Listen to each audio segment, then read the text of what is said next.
പ്രിയപ്പെട്ട പ്രേക്ഷകരെ, മലയാളിയിൽ കൂടുതൽ സന്തോഷിച്ച ഒരു ദിവസം അടുത്ത കാലത്തൊന്നും ഉണ്ടാവില്ല എന്നാണ് കരുതുന്നത്. അത്രമാത്രം സന്തോഷിക്കാൻ പറ്റുന്ന തരത്തിലുള്ള ഒരു വാർത്തയാണ് ഇന്ന് ഇവിടെ സൃഷ്ടിക്കപ്പെട്ടത്. അതിൽ വലിയ പങ്ക് വഹിച്ചവരാണ് ഇവിടെ നിങ്ങളുടെ മുമ്പിൽ ഇരിക്കുന്നത്. ഒന്ന് അൽബാബു, നൌഷാദ് തെക്കേൽ, സായി കൃഷ്ണ, മറ്റൊരാൾ കൂടിയുണ്ട് ഖാദർ കരിപ്പൊടി. ഇവർ ചേർന്ന് ഉണ്ടാക്കിയ വല്ലാത്തൊരു സന്തോഷത്തിന്റെ ഒരു അവസ്ഥ ഇന്ന് കേരളം ആഘോഷിക്കുകയാണ്. കാത്തിരുന്ന വാർത്ത, ഒരിക്കലും സംഭവിക്കരുത് എന്ന് കേരളം ആഗ്രഹിച്ചൊരു വാർത്ത, പക്ഷെ സംഭവിച്ചു പോയി. പക്ഷെ അതിൽ നിന്ന് എങ്ങനെ നമുക്ക് തിരിച്ചു വരാൻ കഴിയും? മറ്റുള്ളവരുടെ ആക്ഷേപത്തിന് മലയാളികൾ വിധേയരാകാതിരിക്കേണ്ട ഒരു ഉത്തരവാദിത്വം ഓരോ മലയാളിക്കുമുണ്ട്. മറ്റ് സംസ്ഥാനങ്ങളിലുള്ളവരൊക്കെ മലയാളിയെ വാഴ്ത്തിപ്പാടുന്ന തരത്തിലുള്ള ഒരു പ്രവൃത്തിയാണ് ഇന്ന് നമുക്ക് ചെയ്യാൻ കഴിഞ്ഞിട്ടുള്ളത്, അല്ലേ ബാബു? തീർച്ചയായും. എന്താണ് ഇന്ന് എത്ര സന്തോഷമുണ്ടെന്നാണ് നമുക്ക് വല്ലാത്ത രീതിയിലേക്ക് സന്തോഷം. ഈ വൈകിയ വേളയിലും നമ്മളൊരു വീഡിയോ ചെയ്യാൻ കാരണം നമ്മുടെ സന്തോഷം ജനങ്ങളോട് പങ്കുവെക്കുക എന്നുള്ളതാണ്. പബ്ലിക് കേരളയിലെ ഖാദർ കരിപ്പൊടി ശരിക്കും എന്നെ വിളിക്കുന്നു. അതിനോടനുബന്ധിച്ച് സായിയുമായി ബന്ധപ്പെടുന്നു. സായി ശരിക്ക് നമ്മളോട് ചോദിക്കുന്നു, മനാഫുമായി സംസാരിക്കാൻ കഴിയുമോ എന്ന് ചോദിക്കുന്നു. മനാഫിനോട് ചോദിക്കാതെ തന്നെ സംസാരിച്ചിരിക്കുന്നു. നിങ്ങൾ വാ എന്ന് പറയുന്നു. ഇന്നലെ രാത്രി 12 മണി വരെ ഞാനും സായിയും നൌഷാദ് തെക്കേലും വിനോദേട്ടനും അടക്കം ഞങ്ങൾ അവിടെ നിൽക്കുന്നു, സംസാരിക്കുന്നു. ഇതിന്റെ രീതിയിലേക്ക് ഒരു മാപ്പ് തയ്യാറാക്കുന്നു. രണ്ട് കുടുംബക്കാരും തമ്മിൽ ഒരു പ്രശ്നവും ഇല്ലാത്ത രീതിയിലേക്ക്, വല്ലാത്ത രീതിയിലേക്ക് സന്തോഷത്തിൽ ഞങ്ങൾക്ക് ഇന്ന് പിരിയാൻ കഴിഞ്ഞതിന്റെ ആ ഒരു ഒത്തുകൂടൽ ഒരിക്കൽ പോലും നമുക്ക് മറക്കാൻ കഴിയുന്നതല്ല. നമ്മളിത് പങ്കുവെക്കുന്നത് നമ്മുടെ സമൂഹം എല്ലാവരും സന്തോഷമായിട്ടിരിക്കണം എന്നുള്ളതാണ്. ഞങ്ങളൊക്കെ വാർത്ത ചെയ്യുന്നതിന്റെ അപ്പുറത്തേക്ക് ഞങ്ങൾക്ക് കുറച്ചുകൂടെ നല്ല കാര്യങ്ങൾ ചെയ്യണമെന്ന് എപ്പോഴും ഞാൻ പറയാറുണ്ട്. ഇപ്പൊ ഈ സായി കൃഷ്ണ നമ്മുടെ കൂടെ ഇരിക്കുന്നുണ്ട്. സായി കൃഷ്ണക്ക് വല്ലാത്ത രീതിയിലേക്ക് സൈബർ അറ്റാക്ക് നേരിട്ട ഒരു സമയം കൂടെയാണ്, എല്ലാവർക്കും അറിയാം.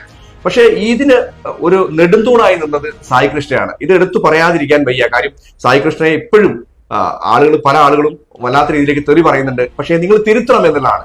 ഞങ്ങൾക്കും ഈ സംഭവത്തിന്റെ ഗൗരവം ആദ്യം മനസ്സിലാക്കാത്ത രീതിയിലേക്ക് ഖാദർ എന്നോട് പറയണ്ടായി, ബാബു ഇതൊന്ന് ആദ്യം കേൾക്ക്. സായി അവിടെ വരും. അപ്പൊ സായി എന്നെ വിളിക്കുന്നു. അതിനപ്പുറത്തേക്ക് സായി സംസാരിക്കുന്നു. അതിന്റെ ഗൗരവം ഞങ്ങൾ മനസ്സിലാക്കിയതിന്റെ അടിസ്ഥാനത്തിലാണ് ഇത്തരം രീതിയിലേക്ക് ഞങ്ങൾ ഇവിടെ ഇരിക്കുന്നത്. അപ്പോ ഇതില് യഥാർത്ഥ ലെവലിലേക്ക് ഞങ്ങൾ പോകുന്നതിന്റെ അപ്പുറത്തേക്ക് ഞങ്ങൾ തന്നെ ഇത് തീരുമാനിക്കാം എന്നുള്ള ഒരു ഉറപ്പിച്ച് അതിന് അപ്പുറത്തേക്ക് മനാഫിന്റെ അടുത്ത് ചെന്നു. അപ്പൊ അവരുടെ കുടുംബം വലിയ രീതിയിലേക്ക് സപ്പോർട്ടായി. അത് ഞങ്ങൾക്ക് വലിയ സന്തോഷം ഉണ്ടായി. അതിന്റെ അഭിപ്രായത്തിലാണ് ഇന്ന് രാവിലെ ഇത് ഒരു വൈകുന്നേരത്തോടു കൂടെ എല്ലാം ശുഭമായി അവസാനിച്ചത്. അപ്പോ സായിയെ ഇത്രയേറെ ആളുകൾ വിമർശിക്കുമ്പോഴും സായിയാണ് ഇതിന്റെ നെടുന്തൂണ് എന്ന് വേണം പറയാം. സായിനോട് ഞാൻ പറഞ്ഞത്, സായി ഇത്രയേറെ തെറി വരുന്നു, അത് സാരമില്ല, ജനങ്ങൾ പിന്നീട് മനസ്സിലാവുന്ന. സായി വല്ലാത്ത സൈബർ അറ്റാക്ക് ആണ് സായിയുടെ മേലിൽ വന്നിട്ടുള്ളത്. അതെ. സായി എന്താണ് പറയാ? എന്താ സായി എന്താ അറിയോ, ഞാൻ ഇതിനു മുമ്പും കുറെ വട്ടം എയർ പോയിട്ടുണ്ട്. എയറിലെ സായി പോയിട്ടുള്ളൂ. ബഹിരാകാശത്തും ശുക്രനൊക്കെ പോയിട്ടുണ്ട്. ഇത് പ്ലൂട്ടോ കണ്ട് തിരിച്ചു വന്ന അവസ്ഥ. കാരണം എന്താ വെച്ചാ, എനിക്ക് ഇതിന് മുമ്പൊക്കെ ഓരോ വട്ടം എയർ പോകുമ്പോഴും വലിയ പ്രശ്നമൊന്നുമില്ല.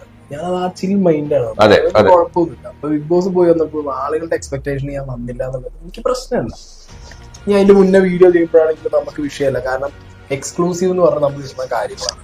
അപ്പൊ അതിനകത്ത് ചിലപ്പോ വിമർശനങ്ങൾ വരാം, എതിർ അഭിപ്രായങ്ങൾ വരാം, വേറൊരാളുടെ കണ്ടന്റ് നമ്മൾ എടുത്ത് ചെല്ലുമ്പോൾ അവരുടേതായിട്ടുള്ള വികാരങ്ങൾ വരാം, എല്ലാം വരാം. ഇതിലെന്താ സംഭവിച്ചറിയും, ഞാൻ മനസ്സിൽ പോലും വിചാരിക്കാത്തത്, ഞാൻ പ്രതീക്ഷിച്ചു, ഞാൻ ഒന്നുമല്ല. ഇതില് ഏറ്റവും വലിയ പ്രശ്നം പ്രേക്ഷകരോട് പറയാനുള്ളത്, നമ്മൾ കാണുന്നതല്ല ചിത്രം എന്നുള്ളതാണ്. അല്ല, അതെന്താ പറയുക, ഞാൻ പ്രേക്ഷകർ കുറ്റം പറയാൻ കാരണം എന്താ പറയുക, ഞാനൊരു പ്രവൃത്തി ചെയ്താൽ അത് നോക്കിയിരുന്ന് ഇവൻ എന്താ ചെയ്തേ നോക്കി ഇവനെ മാത്രം, അതായത് ഒരു തരം സിനിമ PR വർക്ക് ചെയ്യും. കാരണം അത് ഏത് വഴിയെ വരുന്നത് എനിക്കറിയാം. ഞാൻ ഇതുവരെ ചെയ്തു വെച്ച വീഡിയോന്റെ ഭാഗമായിട്ടാണ് ഇത് വരുന്നത്. അപ്പൊ സായി എടുത്തു വെച്ച പണിയുടെ ഭാഗമാണ് സത്യം. അല്ല, തെറിയിട്ടതല്ല. എങ്ങനെ അറിയാം, എനിക്ക് എന്റെ ക്രെഡിബിലിറ്റി കളയും. അതെ, അതാണ് ഇവിടുത്തെ ഒരു മെയിൻ കാര്യം. എനിക്കെതിരെ വന്ന ട്രോളുകളുടെ തുടക്കം എവിടെയാന്ന് എനിക്ക് കൃത്യമായിട്ട് അറിയാം. ഈ വിഷയം എവിടെയാന്ന് വെച്ച് കഴിഞ്ഞാൽ സിനിമ പേജുകളിലാണ്, സിനിമ പ്രൊമോഷൻ നടക്കുന്ന പേജുകളിലാണ് നാരദെന്നും തിരുപ്പെന്നും പറഞ്ഞ് ഈ സാധനം വന്നത്. എന്തെങ്കിലും ഒരു ഉളുപ്പുണ്ടെങ്കിൽ ഇതിനൊരു റിയാലിറ്റി എന്താന്ന് മനസ്സിലാക്കിയിട്ട് വേണം അതിടാൻ. ഇത് ഏറ്റുപിടിക്കുന്ന ആളുകൾ, എനിക്ക് ഏറ്റവും സങ്കടം ഇതോടെ അറിയാം. ഇന്റെ കൂട്ടത്തിൽ നമ്മളെ പോലെ റിയാക്ഷൻ വീഡിയോ ചെയ്യുന്ന ഇഷ്ടംപോലെ ആൾക്കാരുണ്ട്. പലരും ഒന്നും മനസ്സിലാക്കുന്നില്ല. ഇന്റെ അടുത്ത് വരും, ചില റിയാക്ഷൻ ചാനൽ നമ്മളെ ഫ്രണ്ട്സിന്റെ ഒക്കെ കണ്ടിട്ട് ഞാൻ എന്താ അറിയാം, അപ്പൊ അവരെ വിളിക്കും, ഇല്ലെന്നുണ്ടെങ്കിൽ ഞാൻ നോക്കും. ഞാനായിട്ട് ഇനി ചെയ്തിട്ട് എന്ത് വേണം, അയാൾക്കൊരു പ്രശ്നം വേണ്ടാന്ന്. കാരണം അത് മോശമാണ്. പക്ഷെ നമ്മളൊരു കേസ് വരുമ്പോൾ എന്താ പറയുക, പലരുടെ മൈൻഡിലുള്ളത് ഓൻ്റെ ഒരു 7-7.5 ലക്ഷമുള്ള ചാനലാണ്. പിന്നെ ഓൻ ബിഗ് ബോസ് പോയിട്ട് ഓൻ്റെ ഒരു മോഹോ നാട്ടുകാരില്ല. അപ്പൊ ഓനാണ് കുത്തി കഴിഞ്ഞാൽ ആ രീതിയിലേക്ക് നൗഷാദ്, ഇത്ര രീതിയിലേക്ക് നമുക്ക് ശരിക്കും എനിക്ക് വലിയ സന്തോഷമുള്ള ഒരു കാര്യം. നമ്മളൊക്കെ വാർത്തകൾ ചെയ്യുന്നുണ്ട്, അതിനപ്പുറത്തേക്ക് അതിന് പരിഹാരം തേടുക എന്ന് പറഞ്ഞ് വല്ലാത്ത ഒരു സന്തോഷമുള്ള കാര്യമാണ്. എന്താണ് പറയാനുള്ളത് ഈ അവസരത്തിൽ? തീർച്ചയായിട്ടും നമ്മള് പിന്നെ ശരിക്കും പറഞ്ഞാല് ഇത് വല്ലാതെ നമ്മുടെ സുഹൃത്തുക്കൾ ഇപ്പൊ ഈ പറഞ്ഞ ആളുകളൊക്കെ ഇന്നലെ നമ്മളുമായിട്ട് ബന്ധപ്പെടുകയും അതിൽ അവരെ കൂടെ നിൽക്കാൻ സാധിച്ചതിൽ എനിക്ക് വളരെ സന്തോഷമുണ്ട്. നമുക്കിനി ഈ വിഷയത്തിൽ ചെയ്യാനുള്ളത് നമ്മുടെ കേരളത്തിന്റെ ഒരു ഐക്യവും മതേതരത്വവും പരസ്പരമുള്ള ഒരു സ്നേഹവും ഒക്കെ മുമ്പിൽ വെച്ചുകൊണ്ടാണ് നമ്മൾ ജീവിക്കുന്നത്. നമ്മുടെ അർജുന്റെ കുടുംബമാണ്, നമ്മുടെ മനാഫാണ്. ആ ചിന്തയോടുകൂടി എന്താ പറയുക, വിഷമകരമാകുന്ന കമന്റുകൾ, അങ്ങോട്ടും ഇങ്ങോട്ടും പൈചാരി ചെളി വാരി എന്ന പ്രവണത എല്ലാവരും നിർത്തി നമ്മളുടെ ഒരു ഐക്യം എല്ലാവരെയും ബോധ്യപ്പെടുത്തി കൊടുക്കണം. ചില വിഷമകരമായ സംഭവങ്ങളൊക്കെ ഉണ്ടായി, അതിൽ നിന്നൊക്കെ മാറി എല്ലാവരെയും ഒരുമിപ്പിക്കാൻ നമ്മൾക്ക് എല്ലാവർക്കും സാധിച്ചു എന്നതാണ് എനിക്കിവിടെ പറയാം. അതായത് എന്റെ മനസ്സിൽ ഇപ്പൊ പലപ്പോഴായിട്ട് പോകുന്നൊരു കാര്യമാണ്, നമ്മളെ വിളിച്ച ഒരാൾ കാര്യം പറയുമ്പോൾ നമ്മളത് മാക്സിമം പറ്റുന്നത് ചെയ്യാം. അത്രേ ഉള്ളൂ എനിക്ക്. അതിലും കൂടുതൽ ഞാൻ ചിലപ്പോൾ ചിന്തിക്കാറില്ല. ചില വിഷയങ്ങളിൽ ഞാൻ ചിന്തിക്കും, ചില വിഷയങ്ങൾ അതെന്താന്ന് വെച്ച് കഴിഞ്ഞാൽ നമുക്കിത് കുറെ ആളെ എനിക്ക് പണിയുണ്ട്, നമുക്ക് അറിയാം ഇതിപ്പോ ഇങ്ങനത്തെ ഒരു വിഷയമാണ്. ഞാൻ ചെയ്തു പോകുന്നു. പിന്നെ ഞാൻ പോകുമ്പോഴും ഞാൻ ഏറെ പോകുമ്പോഴും ഞാൻ ഉണ്ടാകുമ്പോഴും എന്റെ മനസ്സിൽ എന്താ പറയുന്നത്, ഞാനല്ല, എനിക്കല്ല ഇപ്പൊ എന്ത് വേണ്ടത്, എനിക്കല്ല ഇപ്പൊ ഒന്നും വേണ്ട, ഞാനല്ല അവിടെ ഉള്ളത്. നടക്കേണ്ട കാര്യം ഇന്ന് സംഭവിച്ചതാണ്, അത് സംഭവിക്കുന്നത്. തീർച്ചയായും ജനനന്മക്ക് വേണ്ടി പ്രവർത്തിക്കുക എന്നുള്ളതാണ് ഒരു മനുഷ്യന്റെ കടമ. നമ്മളൊക്കെ മനുഷ്യന്മാരാണ്, അപ്പോ കടമ. നൗഷാദൊക്കെ പറഞ്ഞ ഒരു വാക്ക് ഞാൻ കടമെടുക്കുകയാണ്. ആരെയും വേദനിപ്പിക്കാതെ നമ്മൾ ജീവിക്കാൻ വേണ്ടി ശ്രമിക്കുക എന്നതാണ്. നമ്മളൊക്കെ വാർത്തക്കപ്പുറത്തേക്ക് ഇതിന്റെ ഒരു പരിസമാപ്തി ആഗ്രഹിച്ച ആളുകളായിരുന്നു. അത് പല ജനങ്ങളിലും പല ആളുകളും നമുക്ക് മനസ്സിലാവും, നിങ്ങൾ ഇങ്ങനെ പോകരുത് എന്ന് പറഞ്ഞിട്ട്. അപ്പൊ അതിന്റെ അടിസ്ഥാനത്തിൽ നിങ്ങൾ ഇട്ട കമന്റുകളൊക്കെ ഞങ്ങളെ ചിന്തിപ്പിച്ചിട്ടുണ്ടാവും. ശരിക്കും അതിന്റെ അടിസ്ഥാനത്തിലൊക്കെയാണ് ഇത്തരം ഒരു എൻഡ് ഉണ്ടാവാൻ കാരണം. ഈ കൺക്ലൂഷൻ ശരിക്കും ചെയ്യാൻ വേണ്ടി വിനോദേട്ടനായിരിക്കും കുറച്ചുകൂടെ നല്ലത്. കാര്യം വിനോദേട്ടൻ തന്നെ സംസാരിക്കട്ടെ എന്നുള്ളതാണ്. വിനോദേട്ടാ, അല്ല, ഇന്ന് ഭൂമിയിലുള്ള മനുഷ്യരെല്ലാം സന്തോഷിക്കുന്നത് പോലെ നമ്മുടെയൊക്കെ സങ്കല്പം എന്ന് പറയുന്നത് അങ്ങ് ആകാശത്ത് എവിടെയോ ആണ് അർജുൻ നിൽക്കുന്നത്, അല്ലേ? നമ്മുടെ കേരളത്തിലെ മുഴുവൻ ആളുകളെയും ഒരുമിപ്പിച്ച ഒരു ശക്തിയാണ് അർജുൻ എന്ന് പറയുന്ന നമ്മുടെ സഹോദരൻ. അപ്പോൾ അദ്ദേഹം ഇന്ന് ഏറ്റവും കൂടുതൽ സന്തോഷിക്കുന്ന ഒരു ദിവസമായിരിക്കും, നമ്മുടെയൊക്കെ വിശ്വാസം അങ്ങനെയാണെങ്കിൽ. ഞാൻ പറയുന്നത് ആ രീതിയിൽ കേരളത്തിന്റെ പൊതു മനസ്സ് ആഗ്രഹിച്ച ഒരു ദിവസമാണിത്. വല്ലാതെ വേദനിച്ചു പോയി.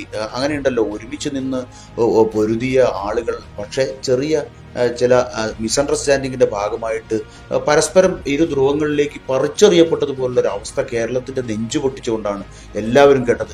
അയ്യോ, അതങ്ങനെ സംഭവിക്കരുതായിരുന്നു എന്നുള്ള ഒരു ചിന്തയാണ് നമുക്ക് എല്ലാവർക്കും ഉണ്ടായത്. പക്ഷേ ഇരുഭാഗത്തു നിന്ന് പരസ്പരം അങ്ങോട്ടും ഇങ്ങോട്ടും ഒക്കെ പറഞ്ഞവരൊക്കെ ഉണ്ട്. അത് അതിൻ്റെ ഒരു പാർട്ട് ഓഫ് ദ ഗെയിം എന്നല്ലാതെ അതിനെ സ്പോർട്സ്മാൻ സ്പിരിറ്റിൽ എടുക്കാൻ കേരളം ഇനി തയ്യാറാകണം. കാരണം നമ്മുടെ ഈ പൊളിറ്റിക്കൽ ഫാബ്രിക് ഉണ്ടല്ലോ, വല്ലാതെ മാറിപ്പോയി. ആ വല്ലാതെ മാറിപ്പോയ ഒരവസ്ഥ കേരളത്തിന് തിരിച്ചു പിടിക്കേണ്ടതുണ്ട്, ഇന്ത്യക്ക് മാതൃകയാകേണ്ടതുണ്ട്. അതുകൊണ്ട് തന്നെ ഇവിടെ ഏകോദര സഹോദരങ്ങളെ പോലെ എല്ലാവരും കഴിയുന്നു എന്ന് പറയുന്ന വളരെ പ്രധാനപ്പെട്ട ഒരു മൂല്യം ഉയർത്തിപ്പിടിക്കുന്ന ഒരു വിഷയമായിട്ട് നമുക്ക് ഈ അർജുനുമായി ബന്ധപ്പെട്ട എല്ലാ വിഷയങ്ങളും മാറിയിട്ടുണ്ട്. തുടർന്നും കോഴിക്കോടിന് വലിയൊരു പാരമ്പര്യമുണ്ട്. കോഴിക്കോട് ചില്ലറ കളിയല്ല മക്കളെ, അത് കോഴിക്കോടിന്റെ പാരമ്പര്യം കൂടിയുണ്ട്. അത്രമാത്രം സൗഹാർദ്ദത്തോട് കൂടി കഴിയുന്ന ഫ്രട്ടേണിറ്റി എന്ന വാക്കിന് എന്താണ് അർത്ഥമെന്ന് ഈ ലോകത്തോട് വിളിച്ചു പറഞ്ഞൊരു വാർത്തയാണ് ഇന്ന് ഇവിടെ ഉണ്ടായിട്ടുള്ളത്. നിസ്സാര കാര്യമല്ല ബാബു. ഞാൻ പറയുന്നത് എൻ്റെ ജീവിതത്തിൽ ഇന്ന് വരെ ഞാൻ അനുഭവിച്ചിട്ടില്ലാത്ത അത്രയും വലിയ ഒരു ബ്ലിസ് അനുഭവിക്കുകയാണ്. സന്തോഷം എന്നല്ല എന്ന് പറയുന്നത്, ആ ബ്ലിസ്സിലാണ് ഞാൻ നിൽക്കുന്നത്. എൻ്റെ മനസ്സ് നിറഞ്ഞു കവിയുകയാണ്. ആ നിലയിൽ മലയാളികൾ ആകെ ആ രീതിയിലേക്ക് മാറിയ ഒരു ദിനത്തിൽ അതിന് പങ്കുവഹിച്ച സായി കൃഷ്ണ, ഖാദർ കരിപ്പൊടി, അൽബാബു, എന്തെല്ലാം പ്രയാസങ്ങൾ ഇതിന്റെ ഭാഗമായി ഇതിന്റെ ആക്ഷൻ കമ്മിറ്റി. ഖാദർ കരിപ്പൊടി ശരിക്കും ഇവിടെ ഇല്ലാത്തത് കൊണ്ടാണ് ഈ വേദിയിൽ ഇരിക്കാത്തത്. അദ്ദേഹത്തിന് കുറച്ച് ബുദ്ധിമുട്ടുണ്ട്, അതുകൊണ്ട് ഒരു യാത്രയിലാണ്. പ്രത്യേകിച്ച് പറയാനുള്ളത് സായി കൃഷ്ണ ശരിക്കും പറയുകയാണെങ്കിൽ വലിയ വിഷമത്തിലാണ്. കാര്യം വിഷമം അദ്ദേഹത്തിന്റെ മുഖത്ത് കാണില്ല എന്ന് എനിക്കറിയാം, ഞങ്ങൾ സുഹൃത്തുക്കളാണ്. പക്ഷേ എങ്കിലും വിഷമമുണ്ട്. ജനങ്ങള് ഇതിന്റെ ഒരു പരിസമാപ്തിക്ക് വേണ്ടി മാക്സിമം പ്രയത്നിച്ച ഒരു വ്യക്തിയാണ്. അപ്പോൾ ജനങ്ങളൊന്ന് കണ്ടറിയണം എന്നുള്ളതാണ്. ഇത് മലയാളികൾ ഏറ്റെടുക്കണം. ഈ സന്തോഷം നിങ്ങളുടെ മനസ്സിന്റെ ഉള്ളിൽ നിങ്ങളുടെ അവസാനം വരെ ഈ സന്തോഷം സൂക്ഷിക്കണം. അത് നമ്മുടെ അടുത്ത തലമുറയ്ക്ക് മനോഹരമായ ഒരു കോഴിക്കോടിനെ, മനോഹരമായ ഒരു കേരളത്തെ, മനോഹരമായ നമ്മുടെ രാജ്യത്തെ സമ്മാനിക്കാൻ അത്യന്താപേക്ഷിതമാണ് എന്ന് മാത്രമാണ് ഇക്കാര്യത്തിൽ സൂചിപ്പിക്കാനുള്ളത്. നന്ദി, നമസ്കാരം. തീർച്ചയായും എല്ലാവരും കൂടെ ഉണ്ടാവണം. ഞങ്ങൾക്ക് ഇതുപോലെ തന്നെ അല്ലെ, ഇതുപോലെ ഇതിനപ്പുറത്തേക്കുള്ള കാര്യങ്ങൾ ഞങ്ങളെ കൊണ്ട് ചെയ്യാൻ കഴിയുന്ന ഒരു രീതിയിലേക്ക് നിങ്ങൾ എല്ലാവരും കൂടെ ഉണ്ടാവണം എന്നുള്ളതാണ്. സായി ഒന്ന് പറയാം ജനങ്ങളോട്. താങ്ക് യു താങ്ക് യു അല്ല, ഒന്നും പറയാനില്ല. അപ്പൊ ബൈ.